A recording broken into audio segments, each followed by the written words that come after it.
Friends, welcome to chemistry class. Today I am here with new topic of chemistry. So today we are going to discuss our chapter chemical kinetics. What is our chapter? That is chemical kinetics. In that very important topic is molecularity of reaction. What is molecularity of reaction? Let us see what is the molecularity of a reaction. तो हम लोग यहाँ आज पढ़ने जा रहे हैं कि molecularity क्या होती है, ठीक है? तो इसको अगर हम लोग डिफाइन करने की कोशिश करें, पहले मैं आपको समझाने की कोशिश करता हूँ. How to understand, then I will write the definition. पहले हम लोग यहाँ देखेंगे कैसे, ठीक है? तो इसमें हम लोग देखते हैं कि मॉलिक्यूलरिटी ऑफ रिएक्शन मीन्स किसी रिएक्शन में, ध्यान दें, किसी रिएक्शन में जितने भी मॉलिक्यूल पार्टिसिपेट करते हैं, किसी भी रिएक्शन में जितने भी मॉलिक्यूल पार्टिसिपेट करते हैं और वो आपस में कोलाइड करते हैं, ठीक है? वो आपस में क्या है, एक साथ कोलाइड करते हैं, जिससे रिएक्शन कंप्लीट होता है, उसी को हम लोग क्या कहते हैं, मॉलिक्यूलरिटी कहते हैं. पुनः एक बार ध्यान दें, जैसे हम लोग कहते हैं कि किसी भी रिएक्शन में जितने भी मॉलिक्यूल इन्वॉल्व होते हैं, ठीक है, किसी भी रिएक्शन में जितने भी मॉलिक्यूल इन्वॉल्व होते हैं और आपस में कोलाइड करते हैं, मतलब एक साथ आपस में कोलाइड करते हैं, ठीक है, एक साथ आपस में कोलाइड करते हैं और प्रोडक्ट बनाते हैं, ठीक है, वो क्या कहलाता है, आपका मॉलिक्यूलरिटी कहलाता है. पुनः एक बार ध्यान दीजिए कि यहाँ पे हम लोग देखेंगे मॉलिक्यूलरिटी. जैसे मान लीजिए यहाँ पे ध्यान देंगे, हमने लिखा है जैसे ये PCl5, देखो ये PCl5, ठीक है, तो एक ही मॉलिक्यूल है इसमें, ठीक है, ये एक ही मॉलिक्यूल है, ठीक है, और ये किसमें टूट रहा है, देखो यहाँ PCl3 और प्लस क्या टूटेगा यहाँ पे, देखो बेटा PCl3 प्लस Cl2. तो इसकी मॉलिक्यूलरिटी क्या होगी, एक होगी. इसकी मॉलिक्यूलरिटी क्या होगी, एक होगी. इसका मतलब क्या हो गया, हम लोग यहाँ पे देखेंगे कि मॉलिक्यूलरिटी मतलब मैं अगर सिंपल शब्दों में कहूँ कि जो किसी भी रिएक्शन की मॉलिक्यूलरिटी होती है उसमें कितने मॉलिक्यूल्स इन्वॉल्व होते हैं केमिकल रिएक्शन के दौरान, जितने भी मॉलिक्यूल केमिकल रिएक्शन के दौरान इन्वॉल्व होते हैं और प्रोडक्ट में चेंज होती है, वही उसकी मॉलिक्यूलरिटी कहलाती है, ठीक है. तो मैं यहाँ पे डिफाइन करूँगा कि मॉलिक्यूलरिटी क्या होती है, ठीक है. तो यहाँ पे देखिए, पहले डेफिनेशन हम लोग देखते हैं. तो मैं ये कोशिश करूँगा कि आपको हिंदी और इंग्लिश दोनों में बताया जाए, जिससे चीज़ें यहाँ क्लियर हो जाए, ठीक है. तो मैं यहाँ पे लिख रहा हूँ definition. What is the definition? तो हमने क्या कहा है, नंबर ऑफ मॉलिक्यूल्स, मतलब मॉलिक्यूलों की वह संख्या जो किसी रिएक्शन में इन्वॉल्व होते हैं और आपस में क्या है, टकराते हैं और प्रोडक्ट में कन्वर्ट हो जाते हैं, वही क्या कहलाती है, उसकी मॉलिक्यूलरिटी कहलाती है, ठीक है. सिंपल रिएक्शन में अगर हम लोग यहाँ पे बात करें, सिंपल रिएक्शन अगर है, ठीक है, उसमें जितने भी रिएक्टेंट मॉलिक्यूल होते हैं, जितने भी रिएक्टेंट मॉलिक्यूल होंगे वही उसकी मॉलिक्यूलरिटी होगी, ठीक है. तो इसको हम लोग देख लेते हैं, डिफाइन कर लेते हैं. देखो, the number of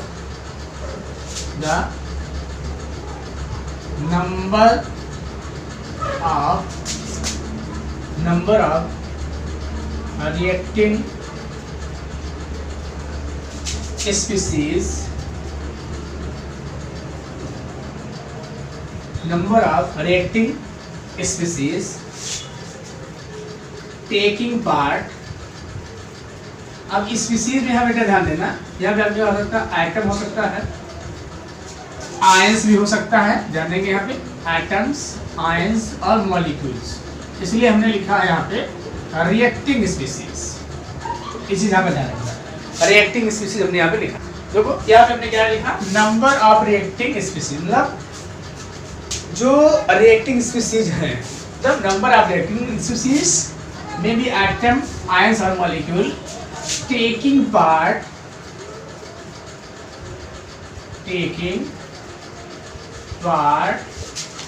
in an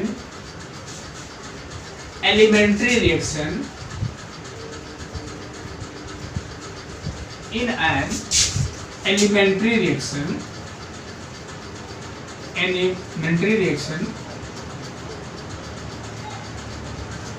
must collide मतलब आपस में, मतलब एक दूसरे से टकराए हैं, जिससे प्रोडक्ट बनाए. Must collide simultaneously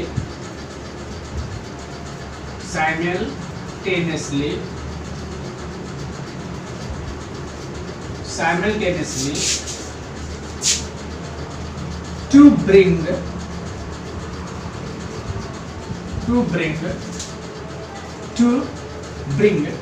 a reaction to bring a reaction. ठीक है, to bring a reaction is known as molecularity of a reaction. Molecularity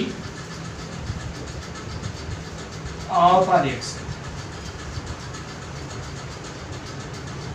ठीक है, तुम लोग अगर इसको ऐसे डिफाइन करने की कोशिश करें कि किसी भी रिएक्शन में मॉलिक्यूलों की वह संख्या जो आपस में टकरा के मतलब कोलाइड करके आपस में टकरा करके क्या करते हैं, प्रोडक्ट बनाते हैं, तो क्या कहलाते हैं, मॉलिक्यूलरिटी कहलाता है। मतलब किसी भी रिएक्शन में मॉलिक्यूलों की संख्या जो आपस में टकरा के प्रोडक्ट में कन्वर्ट होते हैं क्या कहलाते हैं, मॉलिक्यूलरिटी कहलाता है। मतलब किसी रिएक्शन में पार्टिसिपेट करने वाले मॉलिक्यूलों की वह संख्या जो आपस में कोलाइड होकर प्रोडक्ट बनाते हैं, मॉलिक्यूलरिटी कहलाता है। ठीक है, अब यहाँ पे देखिए, अगर हम लोग यहाँ पे देखें मॉलिक्यूलरिटी के बारे में और पॉइंट्स अगर हम लोग यहाँ पे देखने जाएं, तो अगर आपका जो है कोई यह मॉलिक्यूलरिटी आपकी अगर यहाँ पे बात की जाए तो ये जो मॉलिक्यूलरिटी होती है एक बैलेंस इक्वेशन में जो है उसके रिएक्टिंग मॉलिक्यूलों की संख्या के बराबर होती है। किसी भी रिएक्शन की मॉलिक्यूलरिटी जो होती है उस रिएक्शन में इन्वॉल्व रिएक्टिंग मॉलिक्यूलों की संख्या के सम के बराबर होती है। ठीक है, तो जैसे मैं यहाँ पे लिख रहा हूँ, देखो यहाँ पे मैं ये लिख रहा हूँ, देखो ना ये मैं लिख दे रहा हूँ PCl5, ये ब्रेक हो रहा है, किसमें ब्रेक हो रहा है, PCl3 प्लस Cl2 में हो गया। तो इसमें कितना मॉलिक्यूल, ये आपका मालूम है रिएक्टेंट है, दिस इज रिएक्टेंट और क्या आपका प्रोडक्ट। तो हम लोग यहाँ पे रिएक्टेंट को कंसीडर करते हैं, ये ध्यान रखना। ठीक है, दिस इज रिएक्टेंट। अब इसकी मॉलिक्यूलरिटी कितनी है, मॉलिक्यूलरिटी इसकी हो गई 1, ध्यान देंगे मॉलिक्यूलरिटी मैं लिख रहा हूँ, यहाँ लिख रहा हूँ मॉलिक्यूलरिटी इसकी कितनी होगी 1। ठीक है, इसकी मॉलिक्यूलरिटी क्या है 1। मैं यहाँ ले रहा हूँ, देखो इसका 2 मॉलिक्यूल ले रहा हूँ और इसको हीट किया जा रहा है, तो क्या हो रहा है H2 और I2 में ब्रेक डिकम्पोज हो जा रहा है। तो इसके कितने मॉलिक्यूल हैं 2 हैं, तो उसकी मॉलिक्यूलरिटी क्या हो गई 2 हो गई। इसकी मॉलिक्यूलरिटी क्या हो गई 2 हो गई। अगर मैं ले लूँ SO2, ध्यान देंगे, प्लस O2, ध्यान देंगे SO2 प्लस O2, SO2 का मैं 2 मॉलिक्यूल लेता हूँ मतलब यहाँ पे, और तो ये क्या हो जाएगा 2SO3, तो उसकी मॉलिक्यूलरिटी क्या होगी, what is the molecularity of this reaction, molecularity of this is 3। तो हमने क्या है, ये जो है ये केवल एलिमेंट्री रिएक्शन की ये कॉन्सेप्ट जो है मॉलिक्यूलरिटी जो है ये केवल एलिमेंट्री रिएक्शन के लिए कैलकुलेट की जा सकती है, मतलब 1 स्टेप रिएक्शन के लिए कैलकुलेट की जा सकती है, कॉम्प्लेक्स रिएक्शन के लिए कैलकुलेट नहीं की जा सकती है। ठीक है, तो यहाँ पे हम लोग कह सकते हैं कि the molecularity of a reaction, the molecularity मतलब किसी भी रिएक्शन की जो मॉलिक्यूलरिटी होती है उसमें किसी भी रिएक्शन की मॉलिक्यूलरिटी उसमें पार्टिसिपेट करने वाले रिएक्टेंट मॉलिक्यूलों के संख्याओं का सम होता है। ठीक है, जो प्रोडक्ट में कन्वर्ट होते हैं। ठीक है, तो ये चीज़ आपको यहाँ पे ध्यान रखना। अब हम लोग यहाँ पे देख लेते हैं, देखो ये एग्जाम्पल हो गया। अब हम इसके बारे में कुछ प्रॉपर्टी देख लेते हैं, इसकी मॉलिक्यूलरिटी क्या देख लेते हैं, प्रॉपर्टी देख लेते हैं। तो फर्स्ट प्रॉपर्टी देखते हैं या कैरेक्टरिस्टिक इसको आप कर सकते हो। तो मैं ये कुछ प्रॉपर्टीज लिख रहा हूँ, तो यहाँ पे हम लोग देखते हैं सम प्रॉपर्टीज। ओके, तो प्रॉपर्टीज में हम लोग क्या देखेंगे, देखो बेटा क्या देखते हैं, नंबर 1 क्या देखते हैं, molecularity is a theoretical molecularity is a theoretical concept। जो इस पे क्वेश्चन पूछा है ये किस प्रकार का कॉन्सेप्ट है, ठीक है, फर्स्ट पॉइंट हो गया। सेकंड अगर हम लोग देखें molecularity of A reaction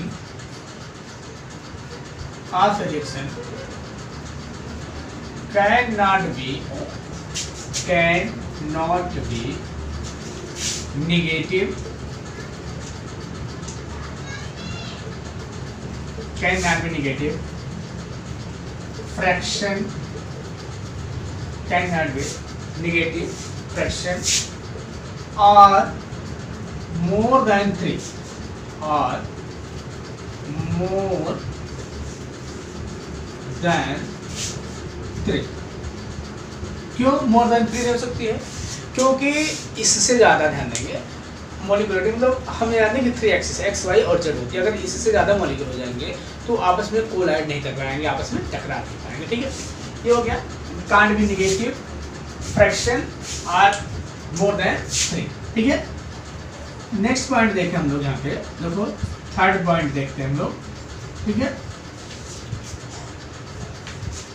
molecularity of A reaction, molecularity of a reaction,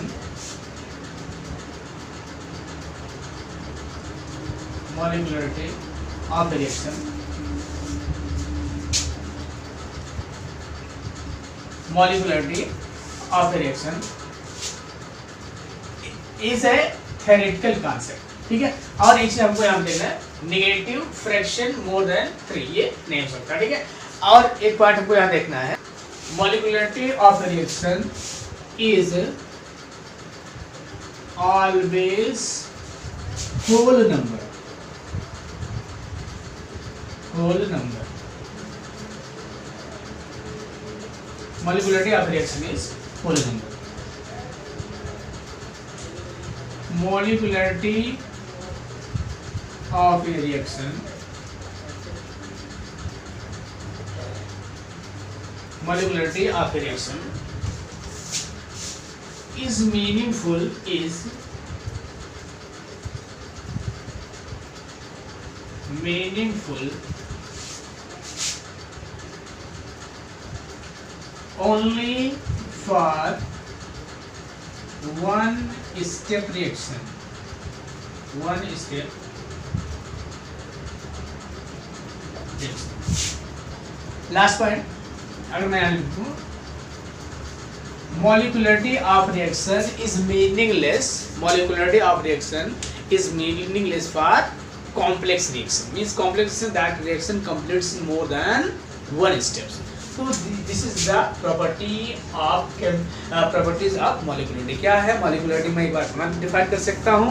तो molecularity क्या, किसी रिएक्शन में पार्टिसिपेट करने वाले मॉलिक्यूलों की वह संख्या जो आपस में कोलाइड होकर प्रोडक्ट बनाते हैं, क्या कहलाता है? मॉलिक्यूलरिटी कहलाता है। इंग्लिश में कहेंगे the number of molecules, the number of reacting species taking part in an elementary reaction, in an elementary reaction must collide simultaneously to bring out a reaction is known as, what is known as molecularity of a reaction। Molecularity of a reaction is always whole number। Molecularity of a reaction can't be negative, can't be zero। Molecularity of a simple reaction, molecularity of a simple reaction is the sum of the number of reactant molecules। ठीक है, molecularity of a reaction is theoretical concept, it is not experimental concept, this is the theoretical concept, and it is meaningless only for one step reactions, it is meaningless for complex reaction, means that has more than one steps। So this is the property of molecularity। Okay students, so many times some questions has been asked from this topic, so please watch this video। आपको इस video को देख लेना चाहिए, जिससे आपको molecularity से कितने सारे क्वेश्चन पूछे गए हैं और एग्जाम्पल तो हमने लिखाया गया है। वन molecularity क्या होगी? 1 होगी, 2 होगी, 3 होगी। मोर देन 3 can't be, इस molecularity of a reaction can't be more than 3 because 3 जो 3 एक्सिस होते हैं एक्स वाई जेड, तो मॉलिक्यूल क्या करेंगे? आपस में कोलाइड नहीं कर सकते। एक पॉइंट हम लोग कह सकते हैं कि molecularity of reaction can't be more than 3। तो हमने क्या लिखा है? देखो जीरो ऑर्डर का, सॉरी हमने यहाँ पे क्या लिखा था? देखो ना, मॉलिक्यूलरिटी फर्स्ट हो, तो मॉलिक्यूलरिटी फर्स्ट वाला हमने यहाँ लिखा है, ध्यान देंगे। ये मॉलिक्यूलरिटी देखो आप, ये PCl5, ठीक है, ये आपका ब्रेक हो रहा है PCl3 प्लस Cl2। ये तो इस मॉलिक्यूलरिटी क्या है? एक है। मैं यहाँ ले रहा हूँ, देखो इसका 2HI हमने लिया, तो इसमें टूट रहा है H2 प्लस I2 में। ये हमने लिया, तो इसकी मॉलिक्यूलरिटी क्या है? देखो कितने मॉलिक्यूल्स हैं? 2 हैं, तो इसकी मॉलिक्यूलरिटी क्या होगी? 2 होगी। हम ले रहे हैं SO2, 2SO2 प्लस O2, और ये बन रहा है 2SO3। कितने मॉलिक्यूल हैं? 2 प्लस 1, कितने होगी इसकी मॉलिक्यूलरिटी? 3 होगी। तो ऐसे एग्जाम्पल आपसे पूछा जाता है मॉलिक्यूलरिटी आपको दे दिया जाएगा और उसमें पूछा जाएगा। लेकिन ये चीज़ आपको ध्यान रखना है कि इक्वल सिंपल स्टेप रिएक्शन के लिए है, कॉम्प्लेक्स रिएक्शन के लिए नहीं है। ठीक है, आज बस इतना ही। फिर मैं आप लोगों के सामने नेक्स्ट वीडियो के साथ किसी नए टॉपिक के साथ उपस्थित होऊंगा। Okay, thank you.